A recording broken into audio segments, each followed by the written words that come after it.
Hello everyone, welcome back to YouTube channel. तो आज था बीकॉम फोर्थ सेमेस्टर का फाइनेंशियल अकाउंटिंग का पेपर। आज का आपका पेपर कैसा गया मुझे कमेंट सेक्शन में ज़रूर बताइएगा। और अब नेक्स्ट पेपर है आपका स्किल डेवलपमेंट का। तो अगर आपका फाइनेंशियल अकाउंटिंग का पेपर ठीक ठाक नहीं भी गया है तो स्किल डेवलपमेंट के पेपर में उसे कवर करने की कोशिश ज़रूर करिएगा, क्योंकि इसमें थेरेटिकल पेपर है तो काफ़ी सारे एमसीक्यूज़ बन सकते हैं इसमें से। तो आपको इसमें डिटेल में स्टडी करके जानी चाहिए। सबसे पहले तो आपको पर्सनालिटी क्या होता है, पर्सनालिटी कौन से शब्द से डिराइव किया गया है, लैटिन वर्ड पर्सोना से, ये याद रखना है। इसका अर्थ क्या होता है, पर्सोना का अर्थ क्या होता है, टू स्पीक थ्रू।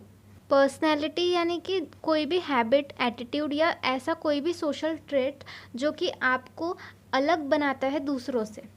इसमें कुछ इम्पॉर्टेंट पॉइंट्स जैसे कि आपको टाइप्स ऑफ पर्सनैलिटी पढ़ लेना चाहिए। इसमें 3 तरीके के टाइप्स है, एक्सट्रोवर्ट पर्सनैलिटी, इंट्रोवर्ट पर्सनैलिटी और एम्बीवर्ट पर्सनैलिटी। अब एक्सट्रोवर्ट पर्सनैलिटी यानी क्या होता है, एक्सट्रोवर्ट पर्सनैलिटी यानी ऐसे लोग जो बाहर बहुत जल्दी घुल मिल जाते हैं, जो लोगों के साथ, दूसरे लोगों के साथ बहुत जल्दी घुल मिल जाते हैं, ऐसे लोगों की पर्सनैलिटी को एक्सट्रोवर्ट पर्सनैलिटी कहा जाता है। वही इंट्रोवर्ट पर्सनैलिटी यानी कि इंट्रोवर्ट पर्सनैलिटी एक्सट्रोवर्ट पर्सनैलिटी के अपोजिट होती है। ये लोग ज़्यादातर लोगों में जल्दी नहीं घुलते मिलते हैं, इन्हें अकेला रहना पसंद होता है। वही एम्बीवर्ट पर्सनैलिटी यानी ये इंट्रोवर्ट और एक्सट्रोवर्ट का जो हाइब्रिड होता है, इन्हें एम्बीवर्ट पर्सनैलिटी बोलते हैं, यानी कि दोनों का मिक्सचर होता है। तो आपको ऐसा एमसीक्यू आ सकता है, एम्बीवर्ट पर्सनैलिटी क्या होता है, तो आपको याद रहेगा कि एक्सट्रोवर्ट और इंट्रोवर्ट का जो मिक्सचर होता है, या फिर ऐसे पर्सन जिनमें एक्सट्रोवर्ट पर्सनैलिटी भी थोड़ी थोड़ी होती है और इंट्रोवर्ट पर्सनैलिटी भी थोड़ी थोड़ी होती है, उन्हें एम्बीवर्ट कहा जाता है।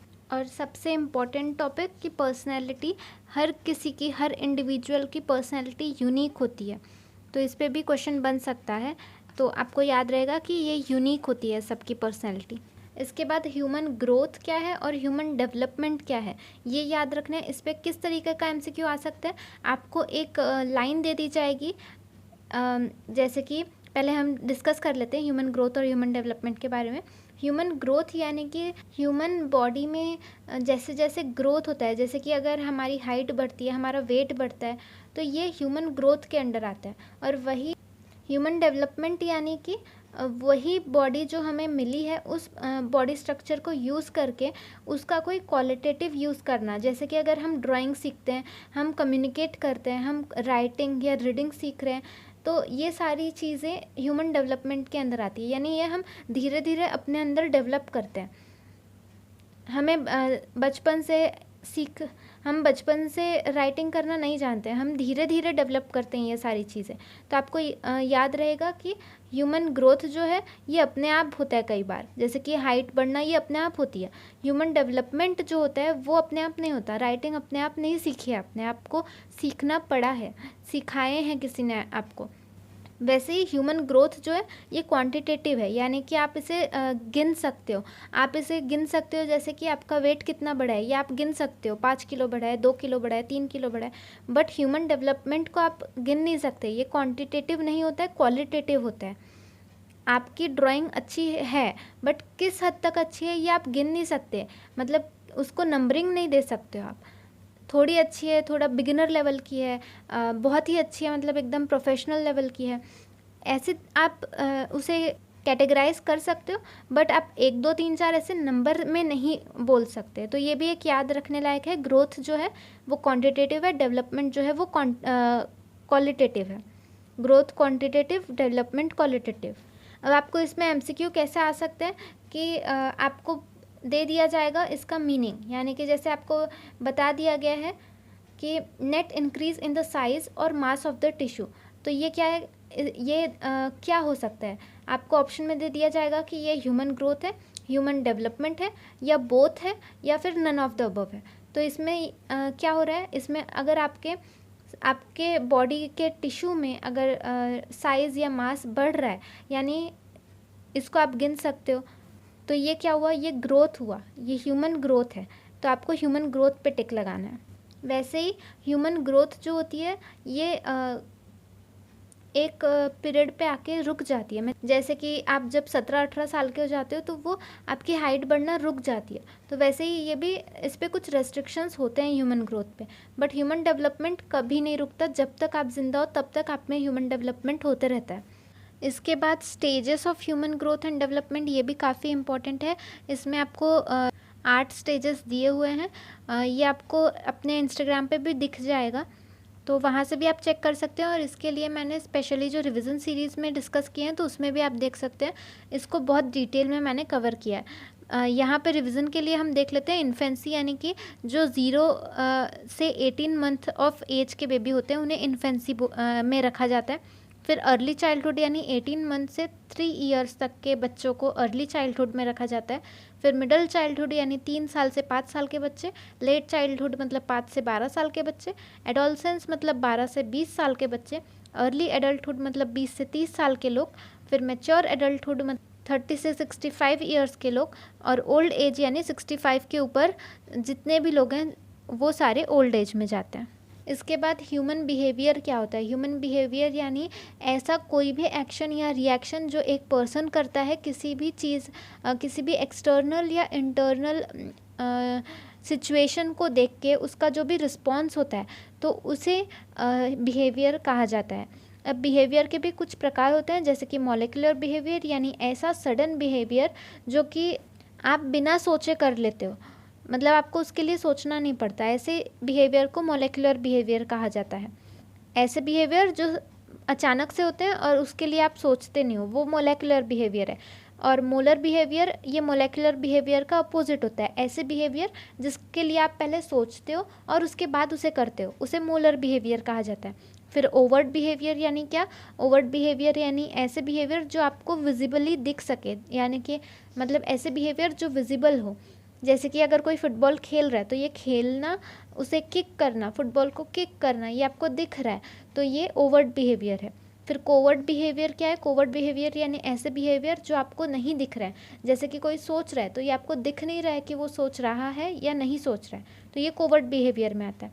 फिर वॉलंटरी बिहेवियर यानी कि ऐसे बिहेवियर जो आदमी अपने इच्छा से कर रहा है, जिसके ऊपर उसका कंट्रोल है, ऐसे बिहेवियर को वॉलंटरी बिहेवियर कहा जाता है। जैसे कि बोलना, चलना, खाना, इस पे आपका अपना कंट्रोल है, तो ये वॉलंटरी बिहेवियर में आता है। और इनवॉलंटरी बिहेवियर यानी कि ऐसे बिहेवियर जो नेचुरली अकर हो जाते हैं हमारे साथ, हम उस पर कंट्रोल नहीं करते, ऑटोमेटिकली वो हमारे बिहेवियर में आ जाते हैं, उन्हें इनवॉलंटरी बिहेवियर कहा जाता है। ये वाला जो सेक्शन है ये आपको याद रखना है, बिकॉज ये मतलब इम्पॉर्टेंट टॉपिक कर लो इसको। इसके बाद मोटिवेशन क्या होता है? मोटिवेशन यानी कि एक ऐसा हमारा स्टेट ऑफ माइंड जिसके वजह से हम ऐसा बिहेवियर करते हैं जो कि हमारे गोल को अचीव करने के लिए हमें मदद करता है। तो ये एक साइकिल, मोटिवेशन का एक साइकिल या प्रोसेस होता है। मतलब ही आप पहले तो मोटिव आपके अंदर आता है, यानी वो मोटिवेशन आपके अंदर रहना ज़रूरी है, जिसके वजह से आप एक्ट करते हो। मोटिव के वजह से ही आप एक्ट करते हो। और वो एक्ट किस लिए करते हो? एक गोल को अचीव करने के लिए। गोल मतलब मोटिव ही आपको गोल के तरफ लेके जाता है।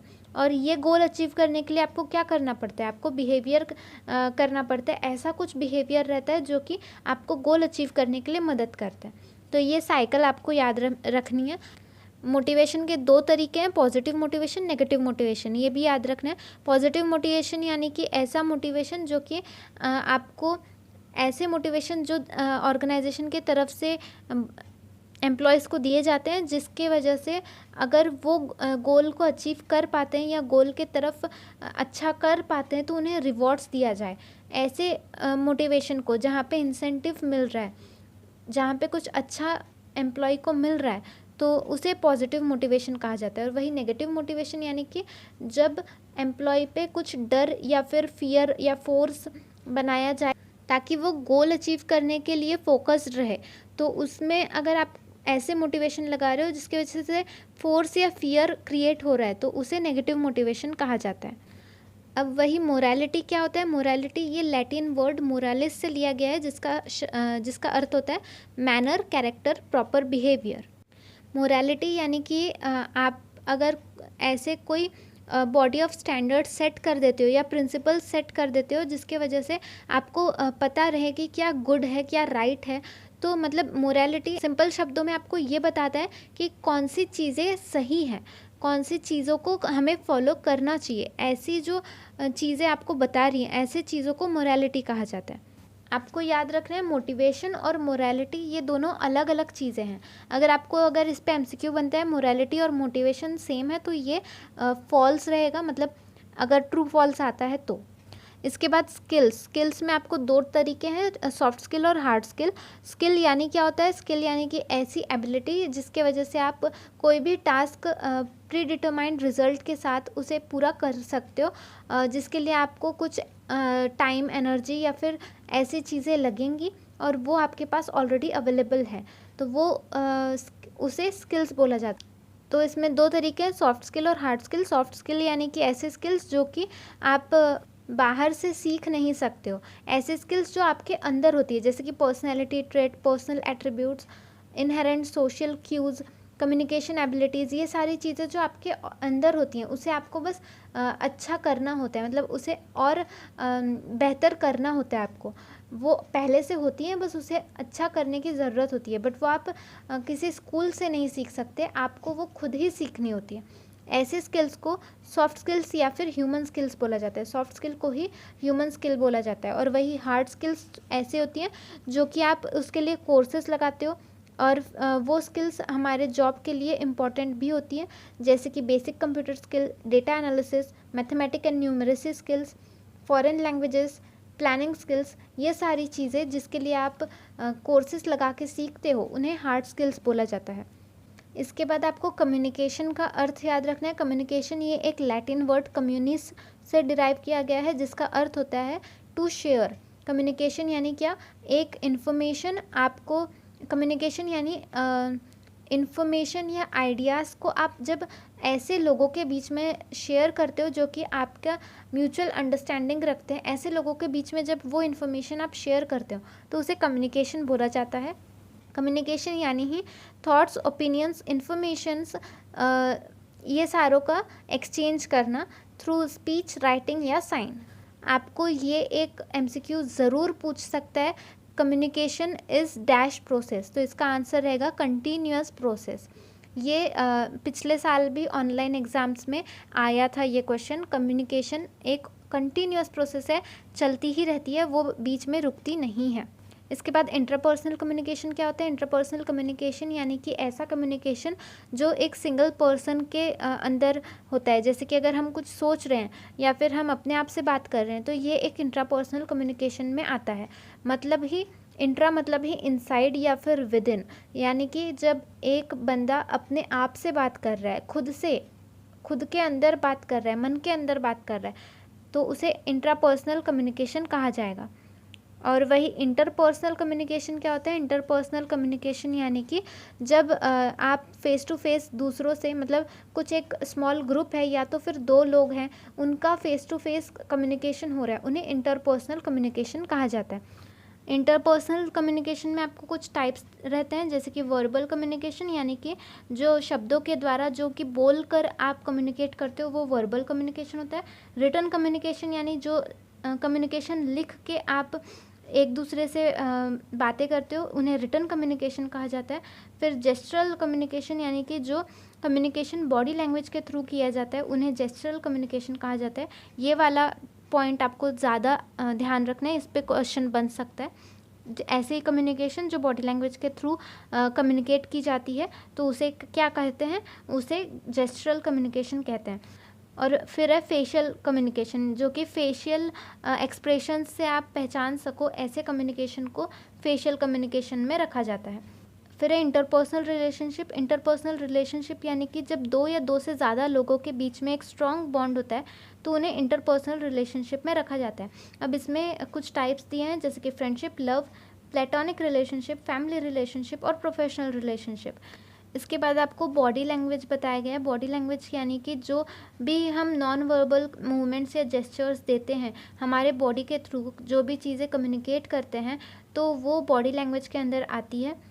बॉडी लैंग्वेज ये एक non verbal type of communication है, इस पे एमसीक्यू बन सकता है। तो आपको याद रखना है बॉडी लैंग्वेज कौन से टाइप ऑफ कम्युनिकेशन है, non verbal type of communication है। बॉडी लैंग्वेज में क्या क्या आता है, posture, head motion, facial expression, eye contact, para language, voice and tone, space, ये सारी चीज़ें बॉडी लैंग्वेज के अंदर आती है।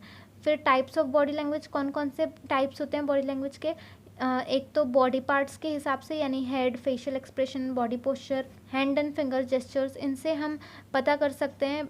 फिर दूसरा होता है इंटेंशंस यानी उसके अंदर भी आपको दो तरीके के जेस्चर्स देखने को मिलेंगे, एक है वॉलंटरी जेस्चर और दूसरा इनवॉलंटरी जेस्चर। वॉलंटरी जेस्चर्स ऐसे जेस्चर्स जिसमें एक्सप्रेशन, हैंड मूवमेंट वगैरह ये स्पीकर ने खुद की इच्छा से दिया हुआ है, यानी कि वो उसने सोच समझ के वो जेस्चर्स दिया हुआ है, क्योंकि वो कम्युनिकेशन को कंप्लीट करने के लिए उसका वो जेस्चर देना ज़रूरी था। वही इनवॉलंटरी जेस्चर्स यानी कि ऐसे जेस्चर्स बिना उसकी इच्छा के, बिना उसके कंट्रोल के जो जेस्चर्स वो दे रहा है उसे इनवॉलंटरी जेस्चर्स कहा जाएगा। जैसे अगर अचानक से क्योंकि कोई इंसान डर गया तो अचानक से उसे पसीने छूटने लगते हैं, तो ऐसे इस पे उस बंदे का कंट्रोल नहीं है, पसीना रोकना उसके कंट्रोल में नहीं है, तो ये इनवॉलंटरी जेस्चर्स के अंदर आता है। फिर है लीडरशिप स्किल्स यानी कि ऐसी स्ट्रेंथ्स और एबिलिटीज़ जो एक इंडिविजुअल के अंदर है, जो क्या उसको एक ग्रुप ऑफ पीपल को मोटिवेट करने में, उन्हें लीड करने में हेल्प करती है, उनको एक अच्छे राह पे ले जाने के लिए मदद करती है। ऐसे स्किल्स को लीडरशिप स्किल्स कहा जाता है। लीडरशिप स्किल्स के लिए क्या क्या ज़रूरी है, कम्युनिकेशन ज़रूरी है, ऐसी स्किल्स ज़रूरी है जिसकी वजह से आप लोगों को इंस्पायर और मोटिवेट कर सकें। आप ऑनेस्ट होने चाहिए, आप में डेलीगेशन होना चाहिए, आप में प्रॉब्लम सॉल्विंग स्किल होनी चाहिए, आप रिलेशनशिप बना के रखने वालों में से होने चाहिए, आप क्रिएटिव होने चाहिए, रिस्पॉन्सिबल होने चाहिए, आपका पर्सपेक्टिव स्ट्रैटेजिक पर्सपेक्टिव होना चाहिए, और आप लोगों से फीडबैक भी लेते रहने चाहिए, सिर्फ अपना हुक्म नहीं चलाना चाहिए। तो ये सारी चीज़ें एक लीडरशिप स्किल्स में आनी चाहिए। फिर टीम बिल्डिंग यानी जब किसी एक्टिविटीज़ को करने के लिए एक ग्रुप ऑफ पीपल को जमा करना पड़े और उसको मैनेज करना हो तो उसे टीम बिल्डिंग कहा जाता है। टीम बिल्डिंग में मैनेजमेंट टेक्निक का काफ़ी यूज़ होता है, ताकि वो जितने भी लोग अवेलेबल है टीम में उन सारों को मैनेज करके प्रॉपर बंदे को प्रॉपर एक्टिविटी का वर्क दिया जा सके, ताकि जो भी वर्क है, जो भी एक्टिविटी है वो एफिशिएंटली कंप्लीट की जा सके। टीम डेवलपमेंट में 5 स्टेजेस दिए गए हैं। एक है फॉर्मिंग स्टेज, सेकंड है स्टॉर्मिंग, तीसरा है नॉर्मिंग, फोर्थ है परफॉर्मिंग और फिफ्थ है एडजॉर्निंग। ये आपको MCQ के लिए बहुत इंपॉर्टेंट है। इसके बाद पब्लिक स्पीकिंग यानी क्या होता है, पब्लिक स्पीकिंग यानी कि फ़ेस टू फेस स्पीकिंग। आप जब एक ग्रुप ऑफ इंडिविजुअल्स या किसी ऑडियंस के सामने कुछ कम्युनिकेट कर रहे हो, ऐसे फ़ेस टू फेस स्पीकिंग को पब्लिक स्पीकिंग कहा जाता है। पब्लिक स्पीकिंग में आप कुछ इन्फॉर्मेशन कम्युनिकेट करते हो ग्रुप ऑफ पीपल को। इसके बाद प्रेजेंटेशन स्किल्स होती हैं। प्रेजेंटेशन स्किल्स यानी कि ऐसी स्किल्स जिसमें आप आप जो भी कम्युनिकेट करना चाहते हो, जो इन्फॉर्मेशन कम्युनिकेट करना चाहते हो, उसको किस तरीके से आप प्रेजेंट करते हो लोगों के सामने, तो उसे प्रेजेंटेशन स्किल्स में रखा जाता है। प्रेजेंटेशन स्किल्स में आपको 4 तरीके की एक्टिविटीज़ देखने को मिलेंगी। पहला है प्लानिंग, दूसरा है प्रिपेयरिंग, तीसरा है प्रैक्टिसिंग और चौथा है प्रेजेंटिंग। तो प्लानिंग एक्टिविटी में आपको क्या करना है, आपको किस तरीके से प्रेजेंटेशन देना है उसका आपको प्लानिंग करना है। आपको कौन ऑडियंस कौन होंगे आपके, वो प्लान करना है। आप क्या कम्युनिकेट करना चाहते हो ये आपको पता करना है। आपका क्या पर्पज़ है, आपको कितना टाइम मिलने वाला है प्रेजेंटेशन के लिए, और आपका सब्जेक्ट क्या है, ये सारी चीज़ें आपको पहले प्लान करनी होती है। और फिर सेकंड स्टेज प्रिपेयरिंग में आपको जितना भी आपने प्लान किया है उसके हिसाब से आपको प्रिपेयर करना, खुद को किस तरीके से कितना टाइम में कितना बोलना है, ये सारी चीज़ें आपको प्रिपेयर करनी पड़ती है। और फिर उसके बाद प्रैक्टिसिंग यानी जब आपका प्लान और प्रिपेयर हो जाता है तो उस पर आपको एक बार प्रैक्टिस भी करनी होती है, ताकि आप जब सही टाइम पे बोलो तो उस वक्त आपसे कुछ भी चीज़ें छूटे ना। फिर लास्ट है प्रेजेंटिंग। तो ये जिस दिन आप प्रेजेंट करते हो तो उस दिन जिस तरीके से आपने सारी चीज़ें प्लान की है उस तरीके से आपको उसे प्रेजेंट भी करना होता है। प्रेजेंटिंग करते वक्त आपको ये ध्यान में रखना है कि आप टाइम पे फिनिश करें, आप ज़्यादा टाइम लोगों का ना लें, आपका अपीयरेंस सही हो, आपकी फिज़िकल बॉडी जेस्चर्स सब सही रहे। साथ ही आपको क्वेश्चन आंसर्स करने के लिए भी थोड़ा टाइम रखना है, ताकि सिर्फ आप प्रेजेंटेशन ही ना करते रह जाओ, आपको कुछ समय क्वेश्चन आंसर्स के लिए भी देना है। साथ ही आपको आई कांटेक्ट बनाए रखना है, आपको ब्रीदिंग कंटिन्यूअस रखनी है, सेल्फ कॉन्फिडेंस बनाए रखना है, आपके प्रोनाउंसिएशन क्लियर होने चाहिए, आपके फेशियल एक्सप्रेशंस अच्छे होने चाहिए, आपका अपीयरेंस अच्छा होना चाहिए। अगर आप कोई प्रेजेंटेशन देने जा रहे हो तो उसके लिए आपका अपीयरेंस वैसा रहना चाहिए। इसके बाद विजुअल एड्स क्या होता है? विजुअल एड्स यानी कि जो भी चीज़ें हम यूज़ करते हैं प्रेजेंटेशन के लिए, जैसे अगर हम पावर पॉइंट के स्लाइड्स यूज़ कर रहे हैं तो ये एक विजुअल एड है। यानी जो भी चीज़ें जो विजुअली आप दिखा रहे हो ऑडियंस को, तो उसे विजुअल एड्स में रखा जाता है। विजुअल एड्स के कुछ टाइप्स होते हैं, जैसे कि स्टैंडर्ड विजुअल एड्स यानी human body, actual objects, model of actual objects, postures and flip charts, photographs and pictures, maps और चॉक बोर्ड। ये सारी चीज़ें स्टैंडर्ड विजुअल एड्स के अंदर आती है। और वही इलेक्ट्रॉनिकली एनहांस्ड विजुअल एड्स भी होते हैं, जैसे कि overhead transparencies, video tape, computer generated slides और graphics, models of actual objects, posters and flip charts और मैप्स। ये सारी चीज़ें भी अवेलेबल होती हैं, मतलब ये इलेक्ट्रॉनिकली होती है। जैसे हमने देखा कि इस पे आप लोगों को ज़्यादा अच्छे तरीके से समझा सकते हो। फिर है सेल्फ कॉन्फिडेंस। सेल्फ कॉन्फिडेंस क्या होता है? सेल्फ कॉन्फिडेंस यानी कि आप अपने आप पे जब कॉन्फिडेंस रखते हो, आपका खुद का सेल्फ अश्योरेंस है, यानी आपको अपने आप पे भरोसा है, आपके पर्सनल जजमेंट, आपके पर्सनल स्किल्स पे जब आपको सेल्फ अश्योर्ड हो आप, तो उसे सेल्फ कॉन्फिडेंस कहा जाएगा। फिर है नेमोनिक्स। तो नेमोनिक्स पे आपको क्वेश्चंस बन सकते हैं, ये भी एक इम्पॉर्टेंट टॉपिक है। नेमोनिक्स यानी क्या होता है? यानी कि कुछ ऐसी लर्निंग टेक्निक्स सेट करके रखना जो कि हमारे ह्यूमन मेमोरी के लिए इजी रहेगी याद करने के लिए, तो उसे नेमोनिक्स कहा जाता है। इसके टाइप्स भी है कुछ जो कि आपको बहुत मतलब वेरी वेरी इंपॉर्टेंट मार्क कर लेने चाहिए। म्यूज़िक नेमोनिक्स यानी कि सॉन्ग्स या जिंगल्स जो आपको याद रखने के लिए इजी पड़े, जैसे कि ABCD का जो सॉन्ग होता है वो बच्चों के लिए इजी कर देता है ABCD लर्न करना, तो ये एक म्यूज़िक नेमोनिक्स में आता है। फिर है नेम नेमोनिक्स। नेम नेमोनिक्स यानी कि फर्स्ट लेटर, अगर आप सारे जितने भी चीज़ों आपको जितने भी वर्ड्स लर्न करने हैं उसके फर्स्ट लेटर को कंबाइन करके आप एक शब्द बना रहे हो, तो उसको नेम नेमोनिक्स कहा जाता है। इसी को एक्रोनिम भी बोला जाता है।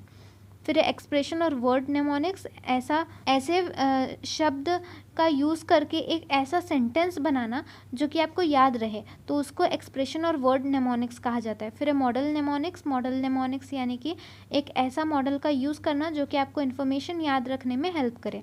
फिर है ओड नेमोनिक्स। ओड नेमोनिक्स यानी कि ऐसा आपकी जो इन्फॉर्मेशन होती है उसको ऐसे तरीके से प्लेस करना जिसकी वजह से वो एक पोएम के जैसी बन जाए, तो उसे ओड नेमोनिक्स कहा जाता है। फिर है इमेज नेमोनिक्स। यहाँ पे इन्फॉर्मेशन जो होती है वो एक पिक्चर के फॉर्म में कंस्ट्रक्ट कर दी जाती है जिसके वजह से याद रखना इजी हो जाता है। फिर है कनेक्शन नेमोनिक्स।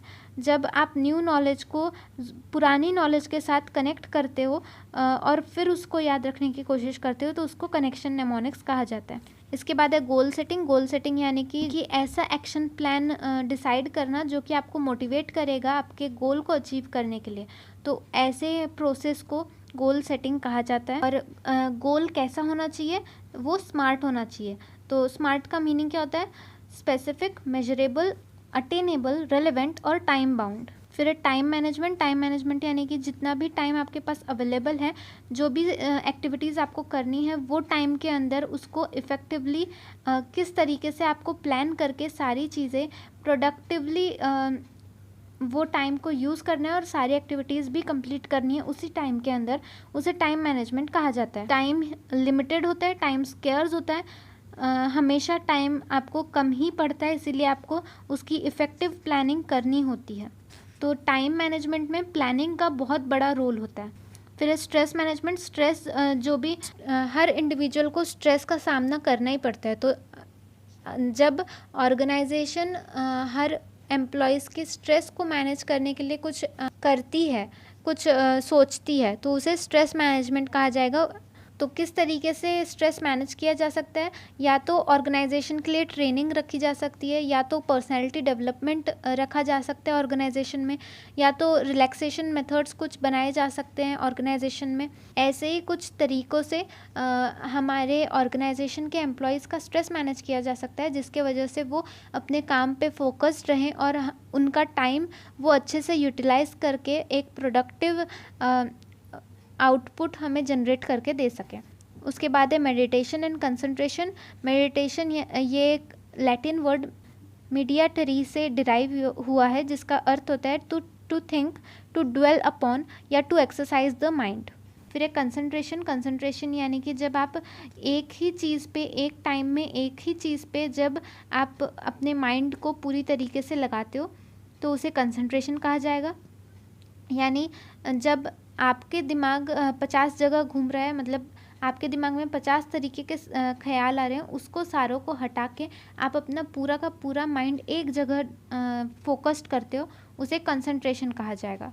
फिर सेल्फ मोटिवेशन क्या होता है, जब जो हमने मोटिवेशन अभी थोड़ी देर पहले पढ़ा था, वही जो मोटिवेशन होता है जो आपको जब दूसरों से या फिर किसी और के ज़रिए आपको ना लेके जब आप खुद ही उसको अपने ऊपर अप्लाई करते हो, तो ऐसे चीज़ को सेल्फ मोटिवेशन कहा जाता है। यानी कि जो भी चीज़ आपको करनी है, अगर आपको प्रोडक्टिव आउटपुट जनरेट करना है तो आप वो खुद होके कर रहे हो, आपको किसी दूसरे का इन्फ्लुएंस नहीं लेना पड़ रहा है, तो ऐसे समय को सेल्फ मोटिवेशन कहा जाएगा। इसके बाद है एंटरप्रेन्योरशिप यानी कि एक ऐसा प्रोसेस है जहाँ पे काफ़ी सारी एक्टिविटीज़ होती है एक एंटरप्राइज को स्टार्ट करने के लिए।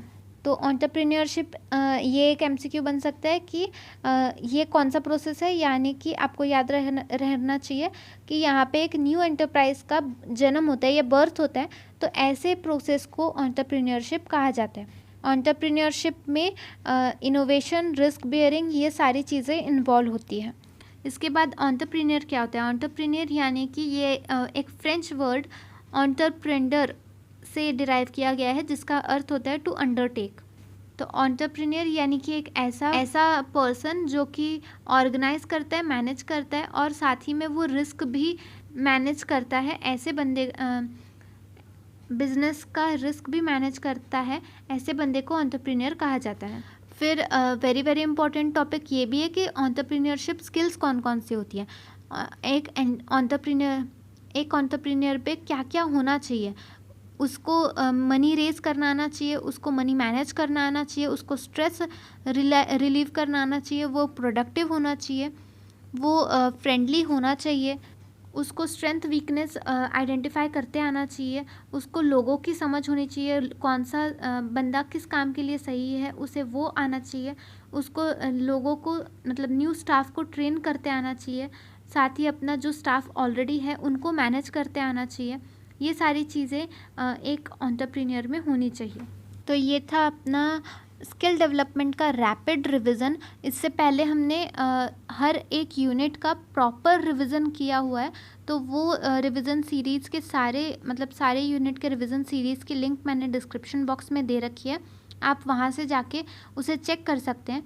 अगर आपको कोई भी डाउट है तो आप मुझे इंस्टाग्राम पे भी पूछ सकते हैं, कमेंट सेक्शन में भी पूछ सकते हैं। इसके इंस्टाग्राम पे भी कुछ MCQs अवेलेबल हैं जो कि मैंने पिछले ऑनलाइन वालों के लिए बनाए थे, तो अगर आप वो चाहे तो वो भी आप देख कर जा सकते हो, पढ़ के जा सकते हो। इंस्टाग्राम पे वो अवेलेबल है तो आप वहाँ से उसे पढ़ सकते हो, साथ ही अपने यूट्यूब चैनल पे भी है तो वहाँ से भी आप उसे चेक कर सकते हो। मैंने दोनों की लिंक डिस्क्रिप्शन बॉक्स में दे रखी है। अगर आपको ये वीडियो अच्छा लगा हो, हेल्पफुल लगा हो तो लाइक करना ना भूलें। साथ ही अपने चैनल पे एक और फीचर आ रखा है थैंक्स नाम का, जो कि आपको इसी वीडियो के नीचे जहाँ से आप लाइक वगैरह करते हो वहीं पे आपको एक थैंक्स का ऑप्शन दिखेगा। आप वहाँ से भी अगर आपको ये वीडियो ज़्यादा अति ज़्यादा पसंद आ जाता है तो आप वहाँ से थैंक्स फीचर पे क्लिक करके अगर आप करना चाहें तो वो भी आप कर सकते हो। ये मॉनेटरी होता है, यानी आपको कुछ पैसे देने होते हैं उसके लिए, तो ये ज़रूरी नहीं है, बिल्कुल भी ज़रूरी नहीं है। अगर आपकी इच्छा रहे, यानी अगर आप ज़रा सा सपोर्ट करना चाहें, क्योंकि आज तक ये चैनल बिना किसी मॉनेटरी हेल्प के चल रहा है, बिना किसी मॉनेटरी सपोर्ट के चल रहा है, तो अगर आप चाहें तो आप कर सकते हैं। और वरना आप सभी का प्यार ही मेरे लिए काफ़ी है। मुझे बिल्कुल भी आपसे कोई भी एक्सपेक्टेशंस नहीं है कि आपने ये करना ही चाहिए। मैंने बस आपको एक जानकारी के लिए बता दिया।